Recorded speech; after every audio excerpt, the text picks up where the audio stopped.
నెల్లూరు రూరల్లో గెలవటం వైసీపీకి బిగ్గెస్ట్ ప్రెస్టీజ్ ఇష్యూ. ఇప్పుడు జగన్ శాశ్వతంగా ముఖ్యమంత్రిగా ఉండాలని ఆకాంక్షించిన కోటంరెడ్డి ఆ ప్రభుత్వం దిగిపోవాలని కోరుకుంటున్నారు. ఒక వ్యక్తి కోరుకున్నంత మాత్రాన ఏదీ జరిగిపోదు. అయినా సరే కోటంరెడ్డిని బలంగా ఢీకొట్టాలనుకుంటోంది వైసీపీ. అందుకే ఆదాల ప్రభాకర్ రెడ్డిని బరిలో దించింది. ఈ ఇద్దరికి ఓన్ బ్రాండ్ ఉంది. అలాంటిది ఇద్దరిలో ఎవరికి గెలుపు అవకాశాలున్నాయి? నియోజకవర్గ ప్రజలు ఏమనుకుంటున్నారు? ఉండే సమస్యలు ఇంత, పరిష్కారం చేసిన సమస్యలు ఇంత. 9 సంవత్సరాల్లో రాని మాటలన్నీ, కొత్త మాటలన్నీ ఇప్పుడు బయట పెట్టడం ఏమిటి? తెలుగుదేశం టైంలో ఏం చేశాడు ఆయన? మళ్ళీ ప్రజల ఆశీస్సులతో మూడోసారి ఎమ్మెల్యేగా గెలుస్తా. నెల్లూరులో 7 సీట్స్ కూడా వస్తాయి. నెల్లూరు రూరల్ నియోజకవర్గం వయసు 15 ఏళ్లు. నెల్లూరు సిటీ, రాపూరు, సర్వేపల్లి నియోజకవర్గాలను విడదీసి ఈ నియోజకవర్గాన్ని ఏర్పాటు చేశారు. ఈ సెగ్మెంట్ ఏర్పడినప్పటి నుంచి ఇప్పటికీ 3 సార్లు అసెంబ్లీ ఎన్నికలు జరిగాయి. 2009లో కాంగ్రెస్ నుండి ఆనం వివేకానంద రెడ్డి గెలిచారు. 2014, 2019 ఎన్నికల్లో వైసీపీ నుంచి కోటంరెడ్డి శ్రీధర్ రెడ్డి విజయం సాధించారు. టీడీపీ 2019లో మాత్రమే మొదటిసారి పోటీ చేసింది. అప్పట్లో నెల్లూరు రూరల్ రాజకీయాల్లో జరిగిన మార్పులు అనూహ్యం అనే చెప్పాలి. ఆదాల ప్రభాకర్ రెడ్డికి టీడీపీ నెల్లూరు రూరల్ టికెట్ ఇచ్చారు. 2 రోజుల ప్రచారం చేశాక ఆయన వైసీపీలోకి వెళ్లారు. సడన్ గా వైసీపీ ఎంపీగా నామినేషన్ వేశారు. దీంతో అప్పటికప్పుడు అబ్దుల్ అజీజ్ ను బరిలో దించింది టీడీపీ. సో వైసీపీకి తిరుగు లేకుండా పోయింది. అయితే ఇప్పటి వరకు జరిగిన 3 ఎన్నికలొకెత్తు, 2024లో నెల్లూరు రూరల్లో జరగబోయే ఎన్నికలు మరో ఎత్తు అంటున్నారు రాజకీయ విశ్లేషకులు.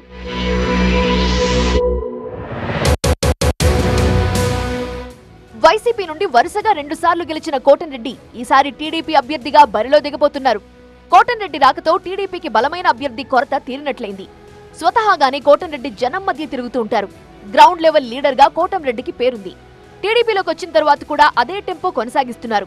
కుటుంబ సభ్యులతో కలిసి నెల్లూరు రూరల్ నలువైపులా ప్రచారం మొదలుపెట్టారు. అంతా బానే ఉంది, కానీ గతంలో వరుసగా 2 సార్లు గెలిచారంటే అందుకు కారణం వెనకున్న జగన్ బొమ్మేనా, లేక కోటంరెడ్డి సొంత బలమా? ఎందుకంటే తాను ఎమ్మెల్యేగా గెలిచానంటే అందుకు కారణం సీఎం జగనేనంటూ ఒకప్పుడు చెప్పుకున్నారు కోటంరెడ్డి శ్రీధర్ రెడ్డి. జగన్ శాశ్వతంగా సీఎంగా ఉండాలి, తాను ఎప్పటికీ ఎమ్మెల్యేగా ఉండాలి అని చాలా బలంగా కోరుకున్న లీడర్ ఈయన. కానీ ఫోన్ ట్యాప్ చేశారంటూ, అభివృద్ధికి నిధులివ్వలేదంటూ అధిష్టానంపై ఎదురు తిరిగి ఇప్పుడు టీడీపీలోకి వచ్చారు. వైసీపీలో ఉన్నంతకాలం టీడీపీని, టీడీపీ కార్యకర్తలను విమర్శించిన కోటంరెడ్డికి ఇప్పుడు ఆ పార్టీ నుండి ఏ మేరకు సపోర్ట్ వస్తుంది అన్నది ప్రశ్నార్థకమే. పెండింగ్ సమస్యలు ఉన్నాయో ఆ సమస్యల పరిష్కారం కోసం పోరాటాలు చేస్తూ ఉన్నా. ప్రజల పక్షాన పోరాటం చేయటం నా బాధ్యత. వీటిలో ప్రభుత్వం స్పందించి ముందుకొచ్చి పరిష్కారం చేస్తే ప్రభుత్వానికి ధన్యవాదాలు కూడా చెప్తాం. రూరల్ నియోజకవర్గంలో వచ్చే ఎన్నిక ప్రజల అండతో ఏకపక్షంగా జరుగుతుంది. మళ్ళీ ప్రజల ఆశీస్సులతో మూడోసారి ఎమ్మెల్యేగా గెలుస్తా అన్న ధీమా వ్యక్తం చేస్తున్నా. టీడీపీకి బలమైన అభ్యర్థి దొరికారని సంతోషించేలోపే అంతకంటే బలమైన అభ్యర్థిని బరిలో నిలిపారు సీఎం జగన్. ఎంపీ ఆదాల ప్రభాకర్ రెడ్డిని తీసుకొచ్చి నెల్లూరు రూరల్ ఇన్ఛార్జిని చేశారు. నెల్లూరు జిల్లాలో ఆదాలకు బ్రాండ్ ఉంది. ఎవరితోనూ వివాదాలుండవు, ఎవరిని ఇబ్బంది పెట్టరు. పైగా లక్కీ లీడర్ అనే గుర్తింపుంది.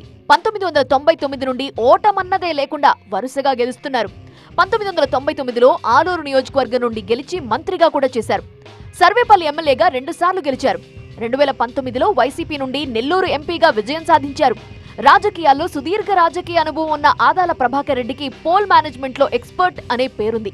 పైగా ఆదాల ప్రభాకర్ ఆర్థికంగా చాలా బలమైన నేత. అందుకే ఈసారి కోటంరెడ్డి గెలుపు అంత ఈజీ కాదేమో అని అనుకుంటున్నారు.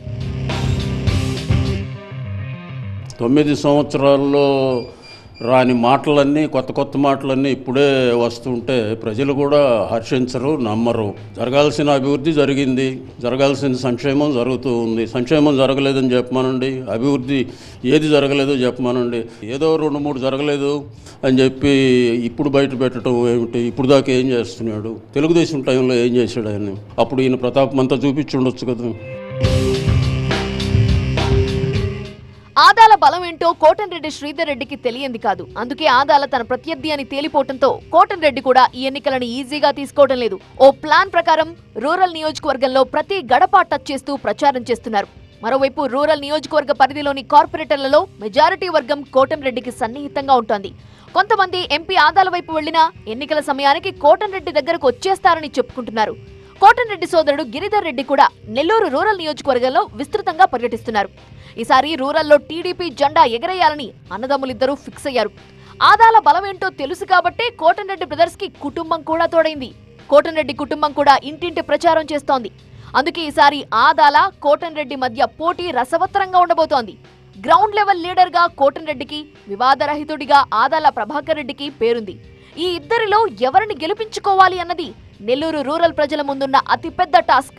పేరుకే ఇది నెల్లూరు రూరల్, కానీ ఇక్కడ 85% పైగా అర్బన్ ప్రాంతం ఉంటుంది. నెల్లూరు కార్పొరేషన్ పరిధిలో 54 డివిజన్లుంటే అందులో 26 డివిజన్లు నెల్లూరు రూరల్ నియోజకవర్గంలో ఉన్నాయి. కేవలం 18 పంచాయతీలు మాత్రమే ఈ నియోజకవర్గంలో ఉన్నాయి. పేరుకే గ్రామీణమైన ఇదంతా పట్టణం కిందే లెక్క.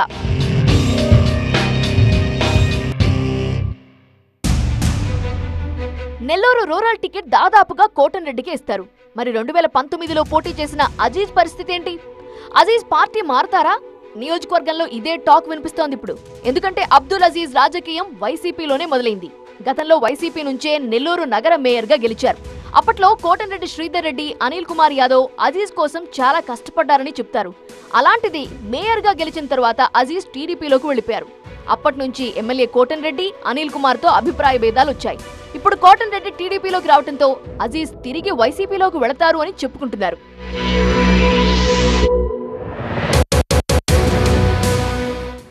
నెల్లూరు రూరల్ నియోజకవర్గంలో రెడ్డి సామాజిక వర్గానిదే పై చెయ్యి. ప్రస్తుతం ప్రధాన పార్టీల అభ్యర్థులు కూడా అదే సామాజిక వర్గం వాళ్ళు. కాకపోతే కొన్నేళ్లుగా ఇక్కడ వైసీపీ బలం పెంచుకుంటూ వస్తోంది. కోటంరెడ్డి పార్టీ మారినా పార్టీకి ఉన్న బలం తగ్గలేదు అంటారు. మరోవైపు టీడీపీ ఇంతవరకు బోనీ కూడా చేయలేదు. కోటంరెడ్డి పార్టీలోకి వచ్చినా వైసీపీని ఓడించేంత బలం ఉందా అన్నది ప్రశ్నార్థకమే. అందుకే ఈసారి నెల్లూరు రూరల్ ఎన్నికలు ఖచ్చితంగా ఆసక్తికరంగా ఉంటాయంటున్నారు రాజకీయ విశ్లేషకులు.